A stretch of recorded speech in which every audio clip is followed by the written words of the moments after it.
Assalamualaikum warahmatullahi wabarakatuh. Halo teman-teman, selamat berjumpa dengan Gamescat. Di perjumpaan kita kali ini, saya akan menghadirkan sebuah kisah yang sangat menarik sekali. Sebuah cerita dengan judul Menikah dengan Dedemit. Tanpa banyak kata, saya ucapkan selamat mengikuti.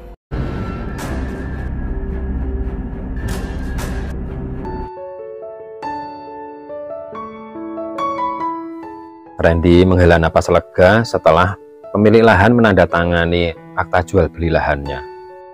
Keesokan harinya, Randy langsung menginstruksikan kepada para anak buahnya untuk segera membangun sebuah penginapan di atas lahan itu. Randy ini seorang pemuda, usianya sekitar 27 tahun. Dia ini seorang pengusaha yang sukses dan dari segi fisik dia termasuk pemuda yang sangat tampan. Banyak sekali wanita yang ingin menikah dengannya. Namun, sampai sejauh ini Randy belum juga memiliki pasangan hidup. Padahal dia sendiri sebenarnya juga sangat ingin menikah. Tapi dia ingin menikah dengan seorang wanita yang benar-benar dia cintai. Sebenarnya ada banyak wanita yang mendekatinya, tapi tak satu pun yang bisa meluluhkan hatinya Randy. Pagi itu Randy dan para karyawannya mulai mengerjakan proyek pembangunan villa di lahan yang baru mereka beli. Lahan ini berada di sebuah pegunungan, atau lebih tepatnya berada di sebuah tempat wisata yang cukup ramai. Dan tidak jauh dari lokasi lahannya Randy ini, terdapat sebuah pemakaman.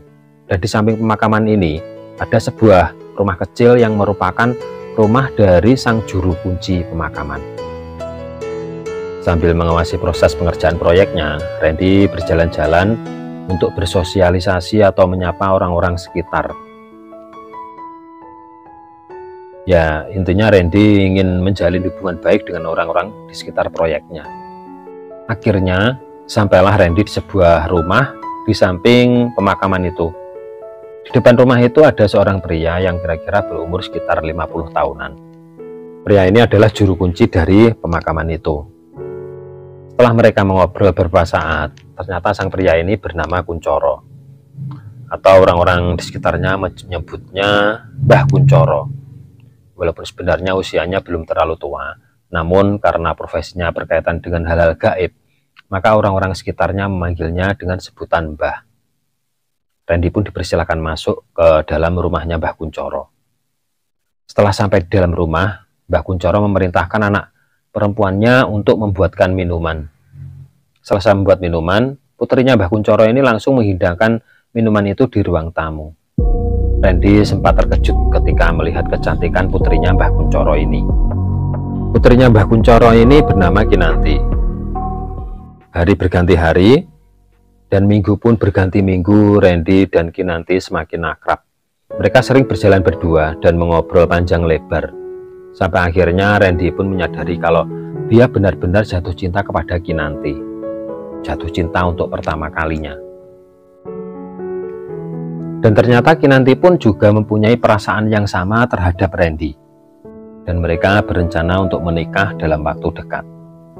Malam telah larut dan Randy pun belum bisa memejamkan matanya. Kemudian dia keluar dan berjalan-jalan menuju proyek pembangunan penginapannya. Di situ dia mengontrol dan meneliti semua hasil pekerjaan anak buahnya tadi siang. Tiba-tiba Randy mendengar ada suara langkah kaki. Setelah Randy menengok ke belakang, dia melihat Kinanti sedang berjalan sambil menenteng sebuah tas. Randy pun bergegas menghampiri gadis itu. "Kinanti, kamu dari mana saja? Malam-malam kok berjalan sendirian?" tanya Randy. Kinanti pun menjawab kalau dia baru saja pergi dari desa sebelah disuruh oleh ayahnya. Setelah mereka mengobrol beberapa saat, Kinanti mengajak Randy berjalan-jalan ke tengah hutan. Walaupun agak bertanya-tanya dalam hatinya, tapi Randy menuruti ajakan Kinanti. Tanpa terasa mereka berdua sudah berjalan jauh ke dalam hutan. Setelah sampai di tengah hutan, Randy melihat ada sebuah keramaian.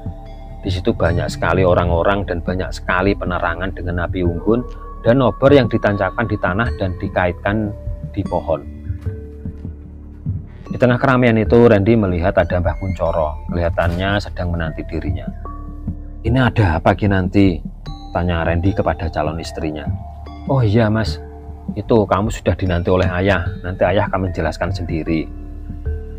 Setelah sampai di tengah keramaian, Mbah Kuncoro itu berkata kepada Randy, "Nak Randy, jika engkau memang benar-benar mencintai Kinanti, aku ingin kamu menikahinya malam ini juga." Randy pun terkejut. "Kalau sekarang juga terus terang saya belum bisa paman," kata Randy, "karena saya harus menghubungi orang tua dan saudara-saudara saya dulu."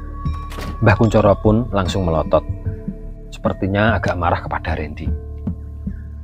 "Jika kamu tidak bisa menikahinya sekarang, berarti kedepannya kamu tidak akan bisa menikahi Kinanti selamanya. Intinya, jika kamu benar-benar ingin menikah dengan Kinanti, kamu harus menikah sekarang juga. Dan perlu kamu tahu, di dalam keyakinanmu seorang laki-laki itu tidak memerlukan wali. Jika kamu benar-benar mencintai anakku, kamu harus bersedia menikahinya sekarang juga atau tidak sama sekali." Akhirnya, Randy tidak punya pilihan. Malam itu juga, Randy dan Kinanti menikah di tengah hutan. Walaupun masih dalam keheranan, tapi Randy sangat bahagia sekali. Akhirnya dia bisa menikah dengan wanita yang benar-benar sangat dia cintai. Keesokan paginya Randy terbangun dari tidurnya, tapi dia sangat kaget karena dia mendapati dirinya sedang tertidur di tengah hutan. Dia melihat ke sana ke sini, namun dia tidak menemui seorang pun. Akhirnya dia pulang, namun di tengah jalan dia berpapasan dengan Mbah Kuncoro. Dan sepertinya Mbah Kuncoro menatap dirinya dengan pandangan yang sepertinya sangat aneh. "Nak Randy dari mana?" tanya Mbah Kuncoro. "Loh, bukannya tadi malam paman menikahkan saya dengan Kinanti di tengah hutan itu?" Mbah Kuncoro pun sangat kaget. Tunggu sebentar Nak Randy. Tadi malam saya dan Kinanti tidak keluar rumah. Sepertinya ini ada yang tidak beres. Terus siapa yang menikahkan saya dengan Kinanti tadi malam paman?" "Yang jelas, tadi malam Kinanti mengajak saya menikah di dalam hutan." Mbah Kuncoro pun terdiam. Kemudian dia berkata, "Begini saja Nak Randy. Nak Randy ikut saja ke rumah saya," kata Mbah Kuncoro. Randy pun akhirnya mengikuti ajakannya Mbah Kuncoro. Sampai di depan rumahnya Mbah Kuncoro, Randy bertemu Kinanti. Randy pun bertanya kepada Kinanti, "Kenapa kamu tinggalkan aku sendiri di tengah hutan?" Kinanti pun sempat terheran-heran dengan pertanyaan Randy. "Meninggalkan di tengah hutan bagaimana toh mas? Sejak kemarin kita baru bertemu sekarang ini," jawab Kinanti. Mbah Kuncoro pun langsung menengahi. Sudahlah. Kita masuk saja ke dalam rumah. Akan kita selidiki apa yang sebenarnya terjadi." Di dalam rumah, Mbah Kuncoro mengambil baskom yang telah diisi dengan air putih. Baskom itu pun kemudian dia mantrai. Mbah Kuncoro menyuruh Randy mencuci mukanya dengan air di dalam baskom itu. Setelah Randy mencuci mukanya dengan air baskom, kemudian Mbah Kuncoro kembali merapalkan mantra. Dan terlihatlah di dalam baskom itu apa yang terjadi tadi malam. Di situ mereka bertiga melihat di dalam baskom itu ada acara pernikahannya Randy dan Kinanti. Kinanti pun sempat terkejut melihat hal itu, dan dia pun bertanya kepada Randy. "Ini maksudnya apa mas?" tanya Kinanti. Randy pun hanya terdiam dan sambil menggeleng-gelengkan kepala. Entah apa arti gelengan itu. Mbah Kuncoro pun langsung menengahi. "Begini Kinanti, sepertinya tadi malam Nak Randy diajak oleh sosok jin yang menyerupai dirimu. Dan dia diajak menikah di dalam hutan." Kinanti pun kemudian bertanya kepada Randy, "Menikah di dalam hutan? Jadi kalian sudah melakukan hubungan suami istri?" tanya Kinanti. Randy pun menganggukkan kepalanya. Melihat Randy mengangguk, Kinanti pun langsung keluar rumah. Dia berlari sambil menangis. Randy pun langsung mengejar Kinanti. Di tengah jalan Randy berusaha memegang tangan Kinanti, tapi Kinanti langsung mengibaskan tangannya Randy. Dan Kinanti pun terus berlari sambil menangis. Ketika Randy akan mengejar Kinanti, tiba-tiba Mbah Kuncoro berteriak memanggil Randy dan mengatakan kepadanya tidak usah mengejar Kinanti. "Tapi saya harus mengejar dia paman, saya takut terjadi apa-apa dengannya," kata Randy. Mbah Kuncoro pun memegang bahu Randy dan berkata, "Sudahlah, kamu tidak perlu khawatir. nanti aku yang akan mengatasi semuanya. Aku sendiri tahu ini semua 100% bukan salahmu. Nak Randy hanya dijebak oleh para jin itu. Sebaiknya Nak Randy pulang saja, serahkan semuanya kepada saya. Terima kasih Paman, Paman sudah mau mengerti. Randy pun akhirnya pulang ke rumahnya. Sore itu terlihat seorang wanita yang rambutnya acak-acakan berjalan menuju ke rumahnya Mbah Kuncoro. Wanita itu adalah Kinanti. Dia benar-benar sangat sedih dan sepertinya Kinanti benar-benar tidak bisa menerima kenyataan. Kinanti langsung membuka pintu rumahnya dan dia langsung duduk di ruang tamu sambil menangis menutup mukanya dengan kedua tangannya. Beberapa saat kemudian Mbah Kuncoro datang dan menepuk-nepuk pundaknya Kinanti. Sudahlah Nduk, kamu harus bisa menerima kenyataan ini. Kamu sendiri kan juga tahu kalau Nak Randy itu tidak tahu apa-apa. Dia hanya dijebak oleh jin. Terimalah kenyataan ini. Yang penting cintanya padamu tidak terhianati. Dia tetap menyayangimu. Baiknya kamu jangan bersikap seperti itu kepadanya. Seharusnya kamu memberikan semangat kepada Randy karena dia sendiri pasti juga merasakan hal yang sama sepertimu. Dan itu juga bukan kesalahannya. Sebaiknya kamu terima dan katakanlah kalau kamu masih tetap menerima dia. Aku khawatir kalau kamu bersikap seperti ini, dia akan stres dan melakukan hal-hal yang tidak kita inginkan. Setelah mendengar kata-kata ayahnya, Kinanti pun akhirnya bisa mengerti dan bisa menerima kenyataan.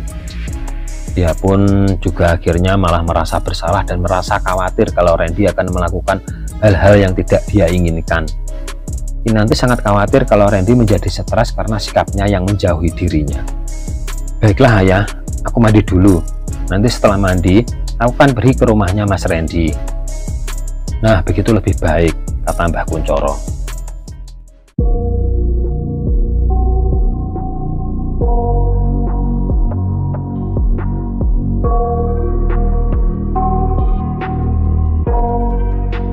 Sementara itu, Randy sudah sampai di depan rumahnya.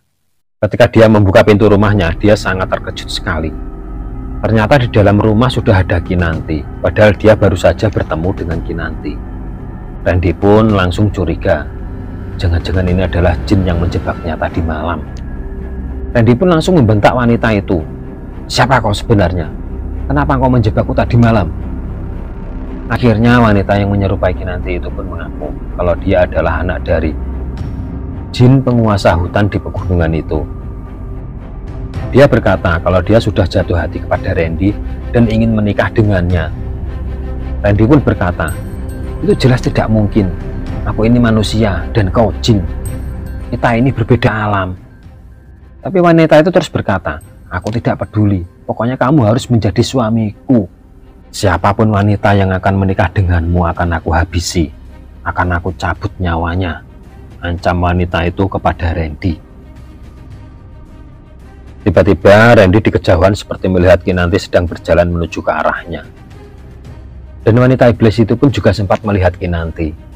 Kemudian wanita iblis itu berkata kepada Randy, aku tidak pernah main-main. Jika kamu ingin bukti, lihat ini.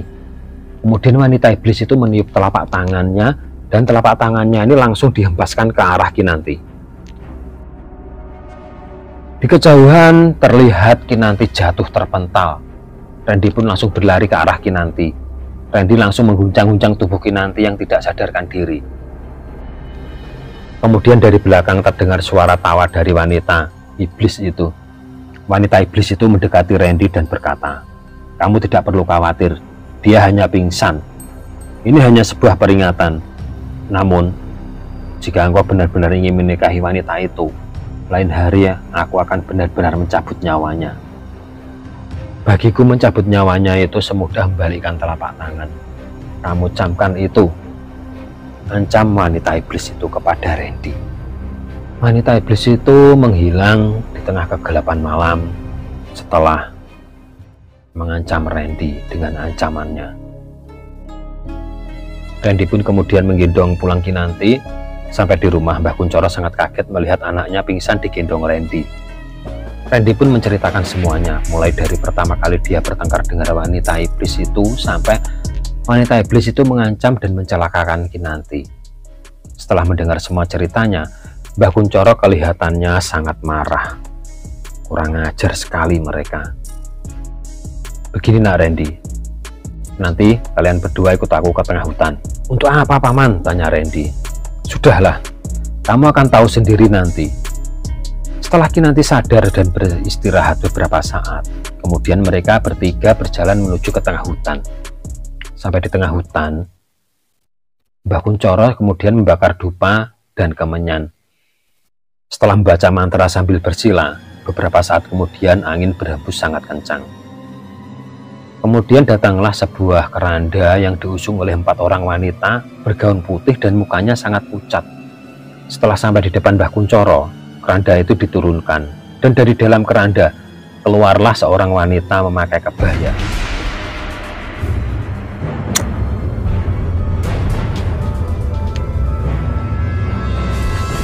Wanita ini sangat cantik sekali dan anggun. Kemudian wanita ini bertanya kepada Mbah Kunchoro, "Ada urusan apa engkau memanggilku, wahai Kunchoro?" Mendengar pertanyaan wanita itu, Mbah Kunchoro menghentikan semedinya. Kemudian dia membuka matanya dan berkata kepada wanita itu, "Ketahuilah, anakmu telah mengusik hidup kami. Selama ini kita hidup berdampingan dan aku tidak pernah mencampuri urusanmu. Tapi anakmu telah lancang mengganggu kehidupan anak-anakku. Apa maksudmu?" tanya wanita itu. Kemudian Mbah Kunchoro melanjutkan bicaranya. "Sebaiknya kamu panggil anakmu kemari biar dia yang menjelaskan." Sang wanita itu kemudian merapatkan kedua tangannya di depan dada dan dia mengangguk sebanyak 3 kali. Tiba-tiba di depannya ada asap mengepul dan muncullah wanita yang menyerupai Kinanti yang ternyata adalah anak dari wanita yang memakai kebaya itu, yang tidak lain adalah penguasa hutan. "Wahai Laksmi, apa benar kamu telah mengganggu kehidupan mereka?" tanya wanita itu kepada anaknya yang ternyata bernama Laksmi. Laksmi pun terlihat sangat ketakutan dan dia juga sempat heran melihat kedatangan Mbah Kunchoro, Kinanti dan Randy. Akhirnya Laksmi mengaku dan menceritakan yang sungguhnya. "Ampun ibunda, ampun. Ananda benar-benar kilap. Ananda telah jatuh hati kepada pemuda itu." Sang ibunda pun terlihat sangat marah kepada Laksmi. "Ketahuilah Laksmi, perbuatanmu ini sangat memalukan. Tindakanmu ini benar-benar membuat ibunda kecewa. Mereka ini tidak pernah mengganggu kita. Orang-orang yang bersikap baik seperti mereka ini tidak pantas kau celakai. Jika kamu ulangi lagi perbuatanmu ini, aku tidak segan-segan mensirnakan dirimu meskipun kau adalah anakku sendiri." Laksmi pun sangat ketakutan mendengar ancaman ibunya. "Iya bunda, Ananda paham. Tapi bunda, tapi apa lagi?" kata wanita itu. "Begini bunda, terus terang Ananda dengan pemuda itu sudah melakukan hubungan suami istri. Dan Ananda sempat hamil dan telah melahirkan 150 anak. Mendengar hal itu Randy, Kinanti, Mbah Kunchoro sangat terkejut. Apa katamu?" tanya Randy setengah berteriak. Laksmi pun menjawab, "Ya, kita sudah mempunyai anak. Anak kita berjumlah 150 dan kita harus mengasuhnya berdua, tidak mungkin membuang mereka." Terlihat raut wajah sedih dan khawatir di wajah Kinanti. Dia pun memegang lengan ayahnya dan berkata, "Bagaimana ini ayah?" Ayahnya pun berusaha menenangkan Kinanti. "Tenang Duk, tenang. Semua pasti ada jalan keluarnya." Kemudian Mbah Kunchoro bertanya kepada ibundanya Laksmi, "Jika kejadiannya seperti ini, apa yang sebaiknya kita lakukan?" Kemudian sang ibundanya Laksmi menjawab, "Ini sudah menjadi takdir kalau pemuda ini harus menjadi ayah dari anak-anak jin dari Laksmi. Bagaimanapun juga mereka itu adalah darah daging pemuda itu." Randy lantas bertanya, "Bagaimana cara saya mengasuhnya? Apa saya harus tinggal di hutan ini?" Sang ibundanya Laksmi pun menjawab, "Kamu tidak perlu tinggal di sini. Kamu hanya cukup menyediakan sesaji, membakar kemenyan dan dupa setiap malam Jumat Kliwon di rumahmu. Anak-anakmu ini hanya makan sebulan sekali dari sesaji dan bau kemenyan dupa yang kau sajikan. Ini sudah menjadi takdirmu. Anak-anaknya ini adalah darah dagingmu. Jadi sayangilah dia, walaupun mereka ini berbeda alam dan berbeda jenis makhluk denganmu. Mendengar semua itu sejenak Randy tertunduk. Sepertinya dia sedang memikirkan sesuatu. Akhirnya Mbah Kunchoro pun berkata kepada Randy, "Sudahlah nak Randy, apa boleh buat, semua sudah terjadi. Ya kita ikuti saja saran dari ibundanya Laksmi ini. Sayangilah anak-anakmu, mereka tetap darah dagingmu. Dan kamu Kinanti, terimalah Randy apa adanya, karena ini semua bukan kesalahannya." "Baik ayah," kata Kinanti.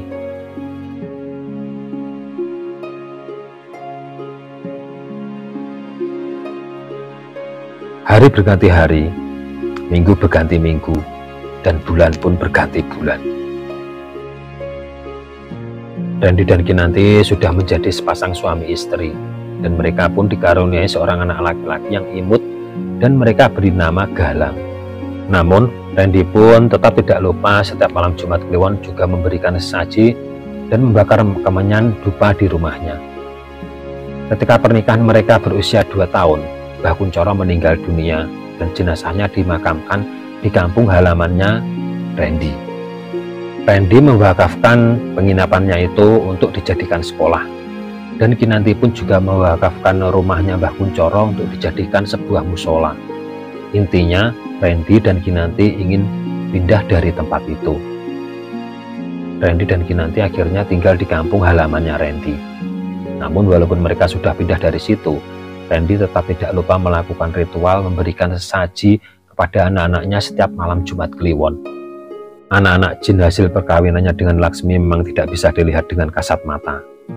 Namun ternyata mereka kadang terlihat di dalam CCTV. Randy dan Kinanti sering mengamati mereka ketika memutar ulang CCTV. Mereka wujudnya tetap seperti anak-anak manusia yang lucu dan imut. Mereka juga suka bermain, berloncat-loncatan di sofa, bahkan kadang berlarian di atas televisi dan lemari. Anak-anak jin mereka ini tidak pernah mengganggu, malah terkadang anak-anak jin ini sering membantu kehidupan Randy tanpa Randy ketahui. Bahkan ketika Galang sudah berusia 17 tahun dan sudah duduk di bangku SMA, anak-anak jin ini sering menolong Galang ketika Galang diganggu teman-temannya. Bahkan ketika pesaing-pesaing bisnisnya Randy berniat mencelakai dirinya tanpa Randy ketahui, anak-anak jin ini sering menetralkan santet dan teluh yang dikirimkan oleh para pesaing bisnisnya Randy. Intinya, anak-anak jin ini juga sangat menyayangi ayahnya dan tidak pernah mengganggu keluarganya. Mereka membantu tanpa sepengetahuan Randy dan keluarganya. Nah, mungkin cukup sampai di sini ya teman-teman. Semoga saja kisah yang saya hadirkan hari ini bisa menghibur teman-teman semua. Dan semoga saja kita semua berada dalam kondisi yang sehat, tidak kurang suatu apapun. Dan doakan saya untuk terus sehat selalu ya teman-teman, supaya saya bisa menghadirkan kisah-kisah menarik di beranda YouTube teman-teman sekalian.